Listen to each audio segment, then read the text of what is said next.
तरावीह की नमाज करने का सही तरीका क्या है? आपको तरावीह की नमाज को कैसे पढ़नी चाहिए?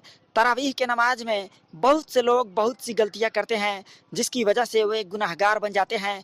तो वहीं जो भी व्यक्ति अच्छे से तरावीह की नमाज करते हैं उनको सवाब मिलता है। आपको इस वीडियो में बिल्कुल विस्तार से बताने वाले हैं कि आपको तरावीह की नमाज कैसे करना है, आपको तरावीह की नमाज कैसे पढ़ना है, तरावीह की नमाज की रकात कितनी होती है, तरावीह की नमाज का तरीका क्या है, तरावीह की नमाज का पहली रकात में क्या करनी चाहिए, क्या नहीं करनी चाहिए, तरावीह की नमाज में दूसरी रकात में क्या करनी चाहिए, क्या नहीं करनी चाहिए, तरावीह की नमाज में कौन सी सूरह पढ़नी चाहिए, ये सारी बातें आपको आज इस वीडियो में बताने वाले हैं। वीडियो में आगे बढ़ने से पहले आप लोगों से छोटी सी गुजारिश है कि आपने अभी तक इस चैनल को सब्सक्राइब नहीं किया है तो सब्सक्राइब जरूर कर लें, साथ ही घंटा बटन को भी दबा दें जिससे हमारे आने वाले सभी वीडियो आप लोगों तक पहुँचता रहे। तो चलिए बिना देरी किए शुरू करते हैं।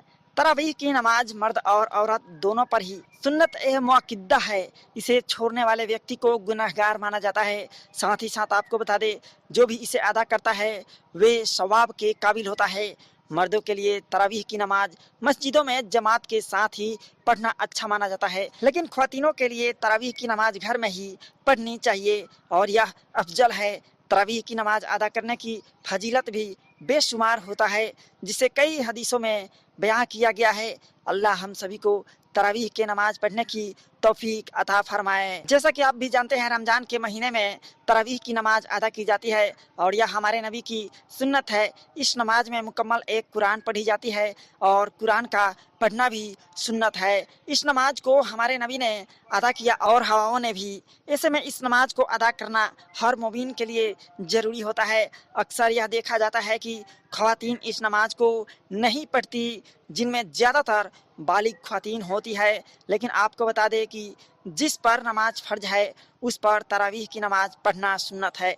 अगर कोई शख्स बिना किसी जायज़ और बड़ी वजह से इस नमाज को ऐसे ही छोड़ देता है वह गुनाह का हकदार माना जाता है। तरावीह की नमाज रमज़ान में पढ़ने वाली सबसे अफजल इबादतों में से एक है। चलिए आपको बताते हैं औरतों को किस तरह से तरावीह की नमाज पढ़नी चाहिए। औरतें तरावीह की नमाज ठीक उसी तरह पढ़ेंगी जैसे वह अपने 5 वक्त की नमाज में 2 रकात सुन्नत नमाज पढ़ा करती है। औरतों की 5 वक्त की नमाज की सुन्नत नमाज में और तरावीह की सुन्नत नमाज में कोई तब्दीली नहीं होती है, बस नियत में थोड़ी तब्दीली है जो हम आपको आगे बताने वाले हैं। बाकी सब कुछ एक ही जैसा रहता है। चलिए आपको बताते हैं कि तरावीह की नमाज की रकात कितनी होती है। बता दें कि तरावीह की नमाज की रकात मर्द और औरत के लिए एक ही होती है। तरावीह की नमाज में 2-2 रकात करके 20 रकात नमाज अदा की जाती है। तरावीह की नमाज में 10 सलाम के साथ हम 20 रकात नमाज अदा करते हैं और हर 4 रकात नमाज के बाद तरावीह की दुआ पढ़ते हैं या कहे तरावीह की तस्बीह पढ़ी जाती है। चलिए आपको बताते हैं तरावीह की नमाज का तरीका क्या है, सही तरीका क्या है, आपको किस तरह से इसे पढ़ना चाहिए। सबसे पहले आप खुशू व कुजू वुजू करें, उसके बाद घर में किसी पाक जगह पर जहां साफ सफाई अच्छे से हो वहां जाने माज बिछाकर इत्मीनान से खड़े हो जाएं। खड़े होकर सबसे पहले आप ईसा की 4 रकात सुन्नत, 4 रकात फर्ज, फिर 2 सुन्नत, फिर 2 नफिल अदा करें। इसके बाद आप तरावीह की नमाज अदा करने के लिए खड़े हो जाएं। चलिए आपको बताते हैं तरावीह की पहली रकात।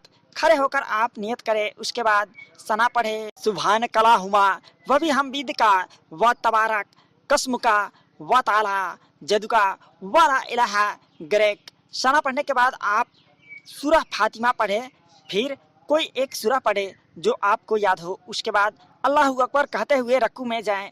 रकू में 3 बार सुभाना रबी अल अजीम पढ़े। रकू की तस्बीह पढ़ने के बाद आप समय अल्लाह होले मन हमीदाह कहते हुए खड़े हो जाएं।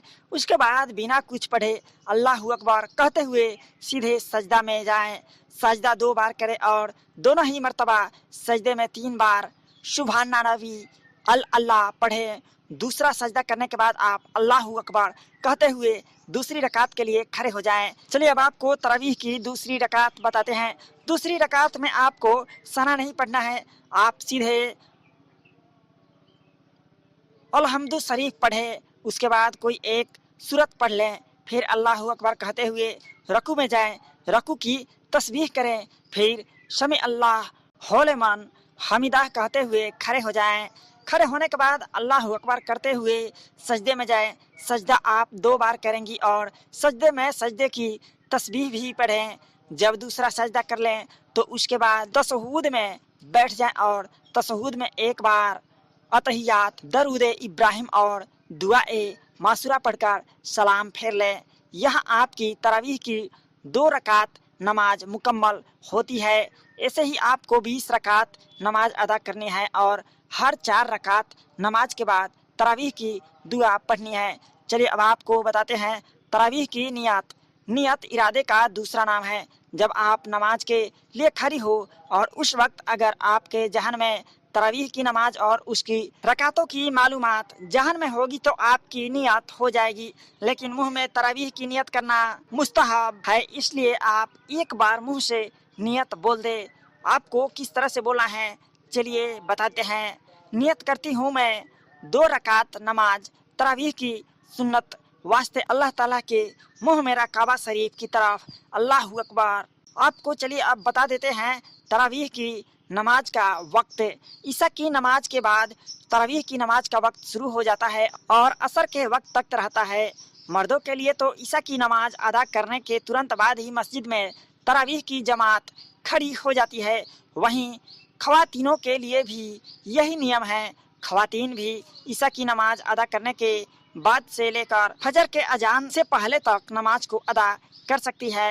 अफजल यही है कि आप ईशा की नमाज अदा करने के फौरन बाद तरावीह की नमाज के लिए खड़े हो जाएं।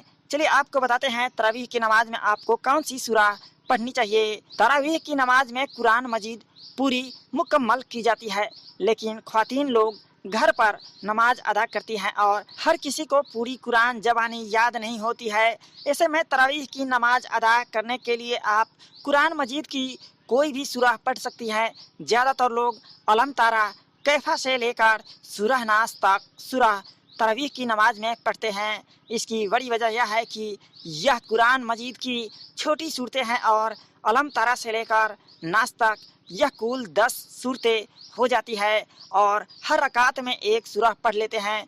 जब 10 सूरह मुकम्मल हो जाती है तो वापस से अलम तारा से शुरू करते हैं और नाश्ता खत्म करते हैं।